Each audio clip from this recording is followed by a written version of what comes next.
All right, we're back. What's up, Jen? Hi. Hi, welcome to your show. Thanks for having me. Glad to be back. It's been a crazy month. Last week we had, it's just been tough nailing down schedules. I think we're kind of back on. Yeah, I think Kids we're are good to wrapping go. up school, and we've got less than a month of school, and things should go smooth moving forward, at least for a little chunk where we can get ahead. I Yeah. remember when we used to be like a month ahead on recording. Yeah, life's, it's busy. Yeah. All good stuff. Well, we had Brooke on last week, and she I did heard. great. And did you listen? I did. The whole thing. Nice. Yes. I can't wait to have her on again. I'd love to interview her also. She did a great job. Yeah, I talked to her about coming back on already, and she was excited. And then some of the other staff too. So I think we'll Fun. Sounds good to bring me. them on, let them tell their stories, and have some fun with them. I love the telling of stories because there's lots of people out there that whatever walls they've hit can get something out of someone else's stories and realize they're not alone, right? And like, oh, wow, okay, I can keep doing this. So it's cool. And it's fun to hear people's stories because they're all different. So I really like that. For sure. All right, so today we're going to talk about preparedness, and I let Brooke sort of off the hook last week. We didn't do an opening take. I noticed. And I just thought, you know what, let's just jump in and see where it goes kind of thing. So do you want to do an opening take? I'm going to take a second. I actually had one and then somehow I forgot it. I don't know why, but I was actually prepared and somehow it slipped out of my brain at the moment. That's okay. It's kind of ironic that we're talking about preparedness today. Yeah. I'm the one that prepared the show though. So you're the one that always prepares the show. No, I know. But you're not failing or anything. No, thanks. All I good. appreciate that. All right, I'll go first. Take a second. Okay. This is just an observation and I guess a question for business owners. So I was watching a video on YouTube recently, and it was about these huge conglomerates. Like they talked about Walmart, Target, Costco, and they're all these like behemoth brands, right? Like these are really large companies. Yeah. And what they've done is they've all decided to add like a private label, add their own brand. So they're not just selling other people's goods. Mm-hmm. And a lot of people will probably because they're selfish and they want to make all the money, and they already make money from selling other people's. Now they want to make even more from selling their own. Well, maybe. I guess you could complain about people and you could be like, capitalism doesn't work or whatever, and, be a loser and what? Be a loser. Or you could learn from people. Yeah. So I'm always like, what can we take out of this? And I think we could look at creating value and raising quality for our clients. So that's what a lot of the private labels have done. And a couple takeaways that I found interesting. The first one was Target has 45 of their own store brands. 45. That's insane. Yeah. So that makes up a third of all of their sales, which is about $30 billion annually. That's wild to me. And then Walmart has an interesting one. They have great value. You probably have seen it or heard of it if you're a human being, because it's everywhere. And they're creating better goods. So basically, great value will compete with existing products from other brands, and better goods will create new products that aren't already on shelves. And so they're trying like different, for example, I think in the video they were talking about salsa, and they had like different flavor combinations and things like that. So I thought that was pretty cool. And I was thinking, because you'll hear often that people will say, the beauty industry does blah, blah, blah, blah, blah, X amount of dollars. How come we don't see that? Well, you cut hair. You don't make products. So that's why. That's the answer. It's not that complicated. Like if you were making a product that millions and millions of people used, you would be making a lot more money. Mm-hmm. But you're cutting a couple hundred people's hair. And you can only do that one at a time. So yeah, you probably should go read the E-Myth. I think that's the book that says that the amount of money that you make basically is dependent on how many people you're able to serve. Mm-hmm. So by sitting around cutting hair, and I'm not knocking it, but you can't be confused of why you're not making $1 billion. I mean, that can't be real. But here we are. Here we are. So that is my opening take. I always like to think, what can we learn, from these big companies or just other companies? I love that. I remember mine now. Oh, there you go. Go. I feel a little like spazzy in my brain right now, so I'm going to try to reel it together. But I do remember because it happened to me on Friday. So Friday, I volunteered at the local middle school for career day. I got to talk all about hair and how I got to where I was, and it was very exciting. And actually, my last class when I was leaving, I had said to the teacher, have a great summer, excited for next year. Marley really enjoys you as a teacher, whatever. And she said to me, oh, I'm not coming back. And I said, oh, that stinks. Like, where are you going? What school are you going to? And she said, no, she's like, I've been struggling with this. It went into this like whole conversation. Struggling with this. I really realized after teaching for the last 2 years, she teaches music, I don't like being around people at all. So she's like, I don't know what I'm going to do, but I am not going to return because this field is just not what I had, I guess, expected. I thought I would get out of it. And I said to her, good for you. I'm so proud of you for putting yourself first, and you're going to figure out what you want to do. And she literally looked at me. She had a tear in her eye and she was like, Jen, thank you so much. You just made me feel so good about my decision and that I'm doing the right thing.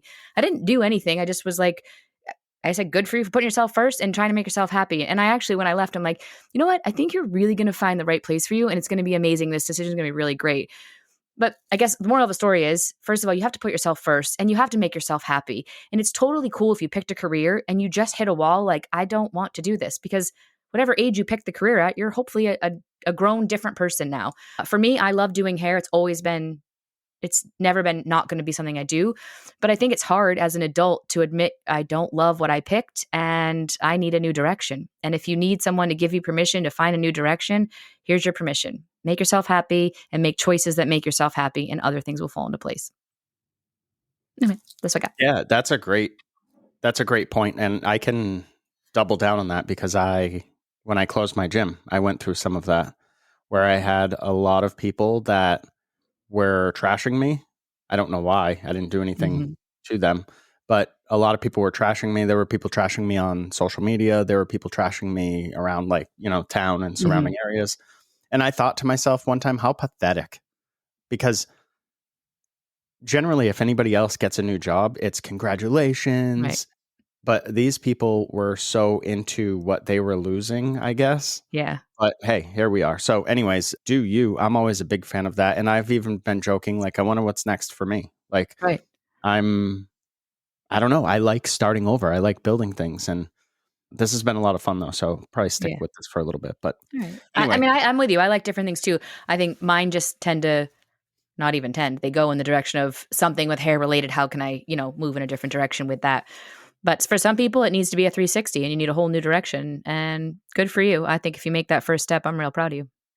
Well, some of the stuff we're doing with Hello also is new and exciting. So it's, we're creating more of our own brand education and doing things like that. So I guess, I guess like my opening take lines up with that too, right? What can we do to maximize things? Well, Jen and I looked at education over the past 5-6 years since I've been cutting hair. And honestly, a lot of the big brand education sucks. Yeah. It's not very good. Yeah. And even if it is, what's that? I was talking about that this morning. Yeah. Like, even if you find something that's good, it's like, it's so limited. It's just like, wow, I found the one person that I like. And I know there are more out there, and I'm not saying everything is the worst, blah, blah, blah. But yeah, you would have these people. We've had people come in from massive companies, like these global, quote unquote educators. I don't even know what that means. Does that mean you flew in a plane somewhere? Do you have to teach somewhere? Can you learn somewhere? Like what? I think if I were to define it, means whatever brand you teach for, they're allowing you to teach all over the world for them. They will fly you wherever they need you to go, and they'll pay for it. All right. So if I was those brands, I would want my money back, because you're sending out these educators that aren't good. They're not good. Yeah. So anyways, we've decided to create our own, I guess, private label education. Yeah. So Hello Hair Pro. Really trying to help people in real time, do real things behind the chair, and hopefully stuff, keep them in the industry longer. Actual stuff, not TikTok trends and stupid shit you see on Instagram. That's just trying to get likes and whatever. Yeah. Sign up for my $5 a month blonding, whatever. Anyway, I want to talk about preparedness and how everything we do at Hello has a reason. Okay. Everything that we do at Hello, as far as our staff and the way we work with clients, is designed to get those clients back in the chairs of our staff. Mm-hmm. And then everything that we do as far as retaining, gaining, growing our hair pros, our staff, is done, I guess, through a similar lens, which is to give them longevity, to give Mm-hmm. them a career, an actual career, Yeah. and not just succumb to standing behind the chair for longer if you want to make more money. Right. So what I did was I came up with a list, and there's probably 100 more of these, but I came up with 10 Okay. of each. And so everything we do for clients is, like I said, with the intent that they're coming back. We want them to come back to Hello, and we want Mm-hmm. them to sit with our hair pros, and we want them to be happy, and we want our hair pros to make money and be happy. And it's a great cycle. Yeah. So I came up with these off the top of my head. They're definitely not in order, but the number one thing I did was, or the number one thing I wrote down was tours. I don't think that people realize pointing out where the restrooms are, or pointing out where there's water, or Mm-hmm. pointing out where I'm going to hang your coat over here, or whatever, and taking them around and showing them a little bit about what we offer. Like, I have 99% male clients. They're not coming in for lash extensions and stuff, but they know people. So Right. we give them a tour, and we're like, hey, we also do this and we also do this, because they have wives and girlfriends and sisters and whatever. So you Mm-hmm. never know. But the point of the tour is to make the person feel comfortable. Mm-hmm. If they don't feel comfortable, that's the first step of them not coming back. Yeah, for sure. And most people that enter a salon are coming in highly anxious about coming into a new place, right? So you're trying to take that and make them feel the most comfortable possible and make them feel welcomed, that you are excited they're here. How many times have we talked to people that are like, I've went to this, I followed this stylist, and I went over here, and like, none of the other stylists even look at me when I Right. walk in, and Yeah. nobody says hello, nobody's Mhm. talking. And I'm like, that's not the atmosphere that you want for your clients to come back. Yeah. You've got to feel welcomed, period. That's just how it goes. The second thing I had, I guess I'll just run through these, is Sure. real consultations. Ah, I love this one. Yeah. As this has been our pretty much our focus this year, right? Really leveling up the consultations at the salon and letting our staff know what that actually entails. Again, it's just, I think it makes the person comfortable, it makes the client comfortable, and it makes the stylist, even though this is the first part of this list is client facing, but it makes both people more comfortable, because Yeah. when you actually know why somebody wants something, or Mhm. what somebody wants, or what they're seeing, and not just looking at a picture and going, I can do that. You're making it about you at that point. It's not about what you can do. It's about what feeling you can give to the person. Right. And it all comes back to, we say this and I feel like a broken record.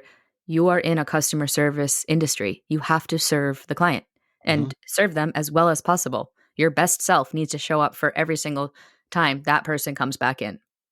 Number 3 was cleanliness. Oh, yeah. And I personally struggle with this one. I don't struggle to be clean, but I struggle on the other side of the equation, which is seeing every single thing that's not Right. correct or not 100%. Like, it drives me absolutely batshit crazy when people drop stuff and just leave it on the floor. Hmm. I don't think anybody's doing it on purpose, but sometimes, so a bunch of things fell on Saturday. I was in there, a bunch of stuff fell, and my head must have like turned around to look at what was going on, because it was like something fell, and when something falls, no big deal. But then like 2 or 3 other products, they were products. It was just too many things on the tray fell, and the stylist was not going to pick those up. And when my head spun around, they were immediately picked up. I didn't say anything. I wasn't. I hope it wasn't a mean look, but it's just the little details. Like in a restaurant, it's like a fine dining restaurant will go through, say, and they're trying to get a Michelin star or something. The people will purposely take a fork or a knife or something and put it on the floor to see if it gets picked up and how quickly it gets picked up, because it's that important. It's the little details. If you can't do the little stuff well, I don't trust you with anything larger. Yeah. If you can't drop a comb and pick it up, I don't trust you doing anything else. So it's funny you say this. So this morning I went into the salon early. I did a one-on-one teaching thing, but the staff didn't know I was going to be there. And I kind of like that because let's just see what's going on today. When Jen's there, I know everything levels up. When I'm not there, we'll just see. Anyway, Brooke comes in and I'm vacuuming, and her first thing was like, "What are you doing? Was it not clean?" And I'm like, "No, there was like basically a little bit of dirt around the front door where there's like leaves and stuff because they probably had the door open yesterday. And I am the first one in and I want it to look a certain way.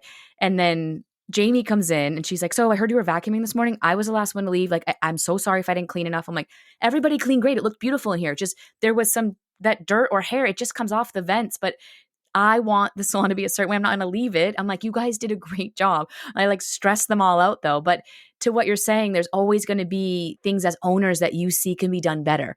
And it doesn't even mean sometimes it has to even be shared. Like I guess you guys could have vacuumed the front better, but I don't know. When you opened the door and you left, that might have blown in still. Just this is what I saw and I'm going to clean it. I'm not going to leave it. And I'm not going to be like, "Why didn't you do this?" Just that's part of my job. Agree with all of that stuff. A lot of the stuff that I've learned to sort of let go and like focus on the bigger stuff. But it as far as cleanliness, you don't want to get in the habit of skipping stuff, because if you skip like a comb, like that doesn't matter, then what else are you going to skip? And Right. you get You're in just the going to set the habit. bar lower and lower. It's like making your bed in the morning. If you don't make your bed, like, what are you doing? Like it just sets your whole day up different. Yeah. You know what I mean? So, all right. The next one I had was Clean your consistency. shit. Yeah, clean your shit, pick your shit up. Consistency was the next one I had. I think that's important for I think clients. people struggle with this big time. Oh yeah, definitely. It's really hard to be consistent. It's hard to be consistent because you're watching every TikTok trend and trying to be something you're not. Because you're trying to impress people. I don't have TikTok, but I do. Whatever, I Instagram, know it's all the enough same. about it, right? Like, It's all the same to me. Instagram, TikTok, every video is on every platform. You can go on YouTube and watch shorts. You can go on TikTok and watch whatever those are called. You can go on Instagram and watch reels or stories. It's all the same to me. And Facebook has not reels, I guess, but stories. I have no idea. Yeah, I don't know. Yeah. But you're trying to impress these people that, oh, this person has 25,000 followers. I'll try to impress them. I really don't get what that does for you. But anyway, consistency is something that you should focus on, because again, when you're taking care of people every time, like I ask my client, I have a client that never wants to see the back of his hair. He doesn't care. He tells me every time I ask him. And he's like, "I know you're just doing your job and I appreciate it, but no, I don't want to see the back of my hair. I do not care." So it's just the little things that you got to do every single time. Yeah. Because the one time you don't ask is going to be like, "Hey, you didn't ask me." He's like, "I still don't want to see it, but I like that you ask me." Right? Like, you said that to me plenty of times. Oh, yeah. I think it's inviting people in. It's offering to take their coat. It's offering them a beverage. It's doing those little things for every single person, regardless. That's consistency. It's not time. When your sister comes in to be like, "Oh, who cares?" Like, that's not important. No, treat them like a client. That's what they want. And even if they say they don't, sometimes people say stuff because they don't want to seem like a pain. Right. I agree. Yeah. That's sort of like we have a front desk, but we don't have front desk people. We all do everything. We don't have a chair there. And part of that is if you're sitting down and someone walks in and you're like, "Oh, can I take your coat or do you want a drink?" If you're sitting down, I feel like I'm bothering you. If you're standing up, you're already kind of in motion. So someone might take your offering. But to what you're saying, like it's sort of like how it all appears. I also think with consistency, if you're listening to this and you're like, "Wow, I'm not consistent at anything I do," don't do I'm going to do everything better and then you're going to like fail in like a week. Like, figure out for your business what things matter the most to you, and maybe you start consistently doing those well, and then you can add on top of it. I think there's people that go out there and they want to be able to do all of the things we're saying really well. There's no way you can do it all really well in the beginning. You're going to have to figure out which ones are going to be the best for you that you can consistently do before you can add more on your plate. Yeah, don't try to do everything all at once. That's wild. It'll just fail. Yeah, and then there will be no consistency. And you'll be frustrated. Yeah. You should just nudge things a little bit here and there to get them where you want them. Where are we? We're only on number 5. Geez, we should speed this up. Collaboration. Okay. Ooh. So collaboration is built into Hello. Hello Hair Co. The Co stands for collaboration, does not stand for company, does not stand for whatever, anything else. It stands for collaboration. Way more cooler than that. So what's that? It's way more cooler than that. And we collab all the time. Then corporation, that's so boring. Yeah, I've never heard corporation, but company. Oh, company. That's what I meant. Oh my God. I told you my brain was a little spazzy. It could be corporation. I've never really thought about it. I always thought it stood for company when people wrote that. Yeah, I guess so. Hello Hair. Either way, we want people to collaborate. We want our hair pros to have fun and work together and feel like they're a part of something that's bigger than just them. If you wanted that, you could go rent a chair somewhere and work for yourself. Yeah, work for yourself by yourself. That's cool too. Whatever you want to do. But that process is what makes people comfortable. It's part of what makes clients feel comfortable coming back too. And they always know that they're in good hands because there's always somebody that's more senior that's there that can help people. So if you're struggling with formulation or you're struggling with the angle of the bangs or whatever, there's always somebody that can come over and give you a hand, and willingly too. Not in a way that's like condescending or I heard recently someone that said they had code words in their salon. So you would say like, "Hey, do you know where my blue comb is?" I think I talked about this maybe before. But anyways, I thought that's so weird. Yeah, I think because a lot of people look at if you ask for help, it means that like somehow you're lesser of a stylist or whatever you're called. Where in our salon, it actually makes you look more professional and better of a stylist because you're asking for help because you know that there's something going on that you think somebody, if they help you, can do it better together. There's nothing wrong with that. But in a lot of other salons, it's looked down upon, unfortunately. So moving on, number 6, I had adherence to our foundational principles. That's a big one. So that's just doing what we say we're going to do. Yeah. And we're held accountable ourselves all the time, right? For the reasons that we say we're going to do them. Number 7, I had product selection.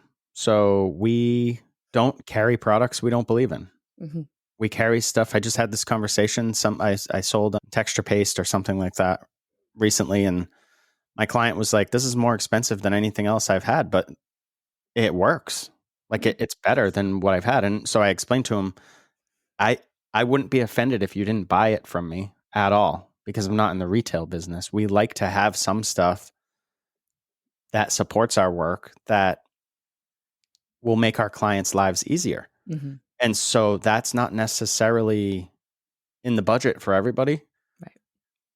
And I even told him if there was ever a time that we don't have something that's in the budget, I can recommend something. I can help you find something, you know? We just like to have what we believe in. Right. Number 8, social media. So social media for clients, we always make it about the client. What are we doing for the client? What problem are we solving for the client? Is the client happy? That's why we 99% of the time only post pictures of people's faces. I get it. Like the back of the head thing, I get it, but you're making it about you. You're saying, look at my work, which is, there's nothing wrong with that. But when you make it about other people, it's contagious. It's contagious. Yeah. And then your clients know when they're looking through your social media that your clients are happy because they can see their freaking faces. Right. They're smiling, they're laughing, they're singing and dancing around. It tells a story, a fun one too. Like I want to be smiling like that person too. So I don't care. It's so uninspiring when I see stuff on Instagram and it's like, what was that? I don't know. And we're back. So I was talking about Instagram and how uninspiring it can be when you open it up and you see something and it's like the side of someone's head and just like it says dimension. What does that mean? Talking about. Sorry. Why are you laughing at me? Because it's hilarious. I totally get it. I think people just try to make it way too complicated too. Like it's so easy. Solve a problem. What are you solving? And then how do they book with you? Period. Dude, don't even post hair, come see me. If that's your caption, if that's your effort, don't even post it. Again, I'm not telling anybody what to do. You do whatever you want to do. If you want to put like, you know, pink paradise and you did some pink highlights in someone's hair, good for you. That's awesome. I hope you become a global educator. Anyways, number 9, Small touches.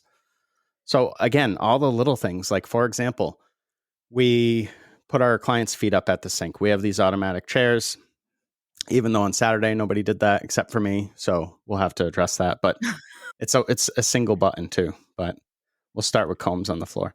But either way, like those little things, like your clients, whatever at your salon that you can do, that's like your little touches to make them feel welcome, to make them feel comfortable, to make them feel relaxed, whatever vibe you're going for. Anything on that one? I think that I would not look at what the salon down the street is doing for little touches. I would figure out what is it that would make you happy as a client, and Great those are point. the things I'd implement in your salon. Like, it really needs to be what would work for your vibe in your salon for it to make sense and feel authentic. Great point, because every salon's going to have a different vibe, and it Right. should. And Yes, so absolutely. you need your stuff to match your vibe. Yes. Because it's so weird when you go into a business and you're like, this is nothing like this on online or wherever. Right.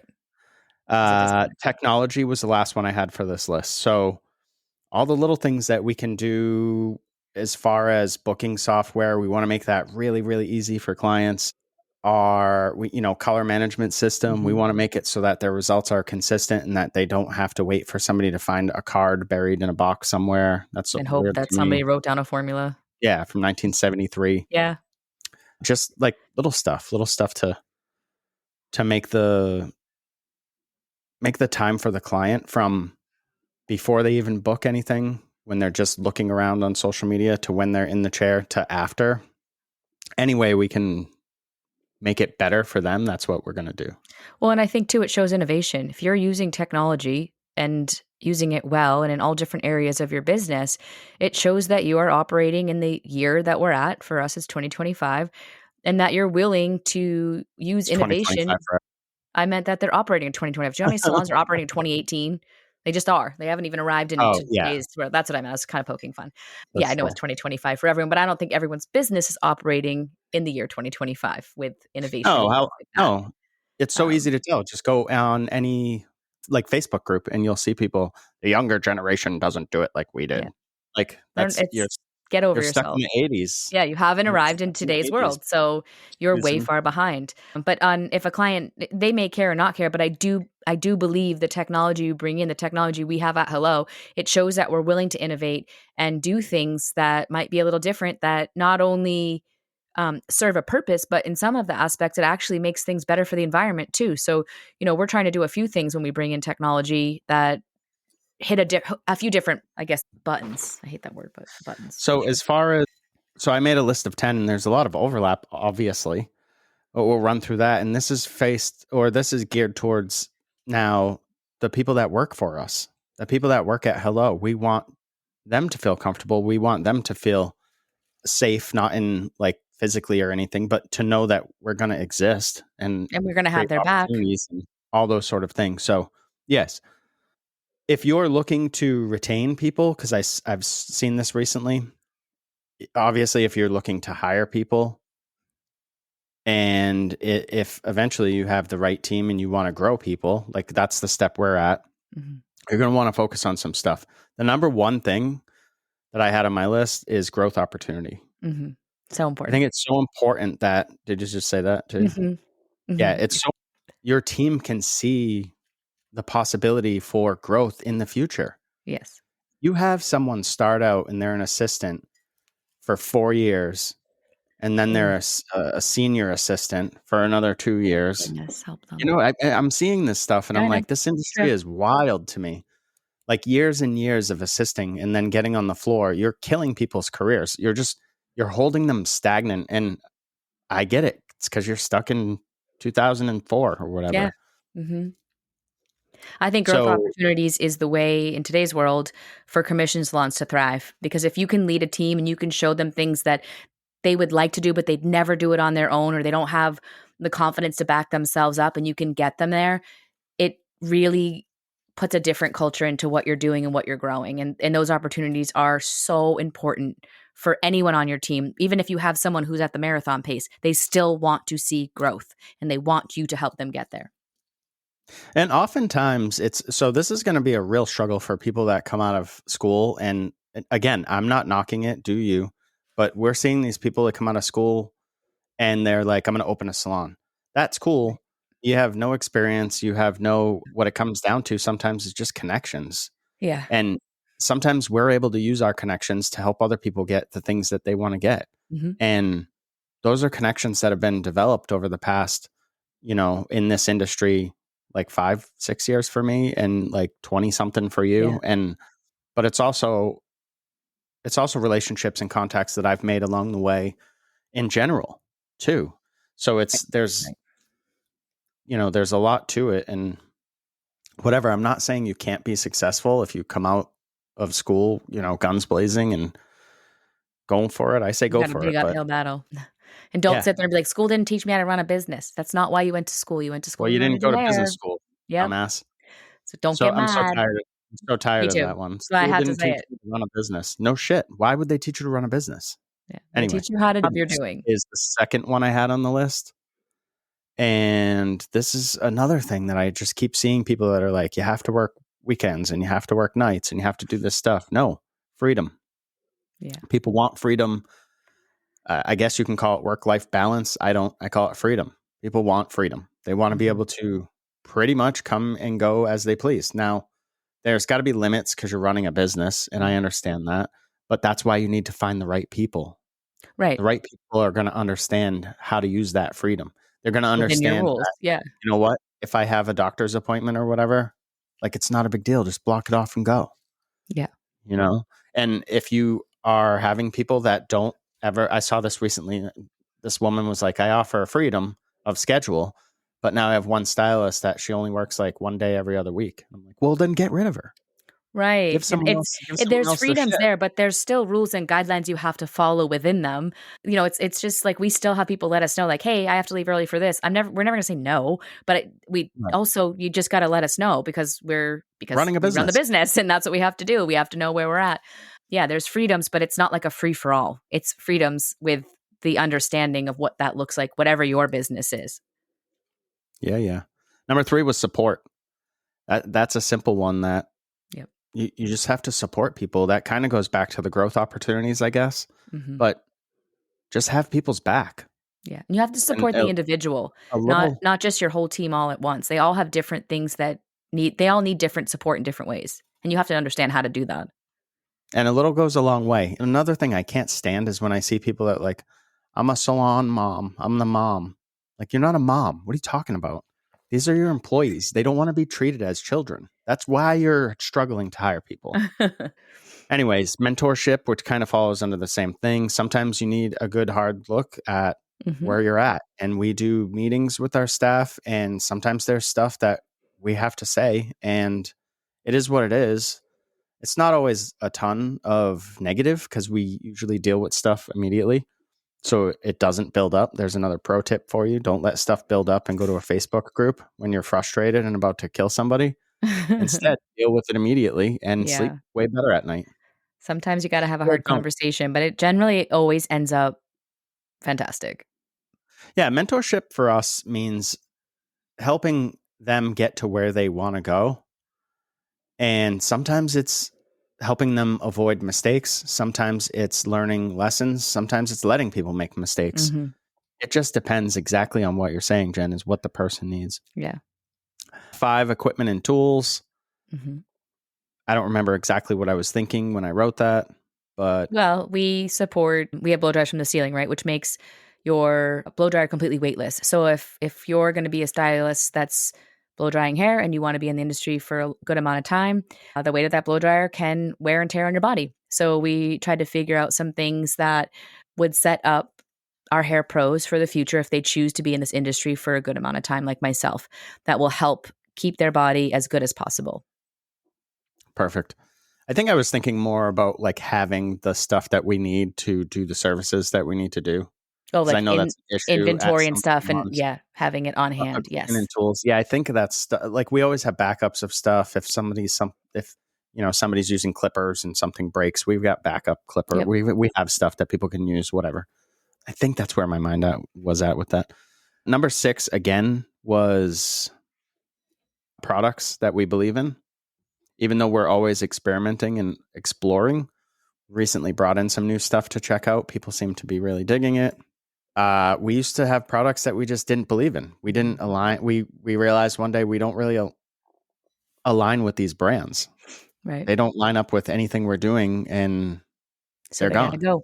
So yeah, we got rid of them and we brought in products that we love. And Yeah, it makes sense. pro tip to any reps out there listening: learn about the salons, learn about their mission, their core values, and then give them products that align with those things. I don't know, Yeah. why is that rocket science? Whenever someone brings something and they're like, check this out, it's the newest whatever product. And I'm like, first of all, that's tacky. That looks tacky. Second of all, I don't care what celebrity endorsement you have. That does nothing for me. I agree. We had some random Oh, rep drop by the other day, pulls Madison aside and starts talking to her, and I'm for like 10 minutes. First of all, you don't even know who Madison is, lady. And second of all, since you didn't show up and you didn't make an appointment, and you didn't call that's ahead of time, because she wasn't it's wearing going a right name in the trash. Aha, you're funny. No, it doesn't matter. She would have grabbed anybody. I cannot stand when someone just drops in and like wants to drop off all their stuff. You have to make an appointment. You Yeah, know that. yeah, I don't get it. Hair reps do better. Oof, drives me nuts. Anyways, marketing and social media, those are Huge. things that we take care of for our staff. We already talked about our social media. We want to show off our team. We want to show off our team's work. We want to make sure that people know that when they come in to see anybody on our team rather, that they're going to have a good time and they're going to have a good service and they're going to be taken care of. Education was number 8. I couldn't believe it took me that long to get to education because I guess it's Pretty so much number ingrained one. in what we do. We Yeah. do it. I mean, All the there time. are opportunities to learn at Hello almost daily. Yeah. And I'm not joking. It's Jen, you have an apprentice. Yeah. And anybody is welcome to come in for any of the classes or any of the one-on-one stuff that she does with you. It's open to our staff. They can come in. You might think, what would I learn from that? Blah, blah, blah. If that's something that you just thought, that's why you're where you are. That's why you're Yeah, that's why you're not on our team.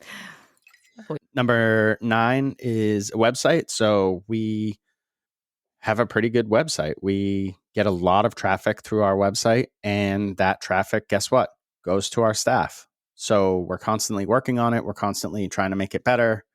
We're constantly, putting information on there for Google and the other search engines to kind of scroll through and curate and blah, blah, blah.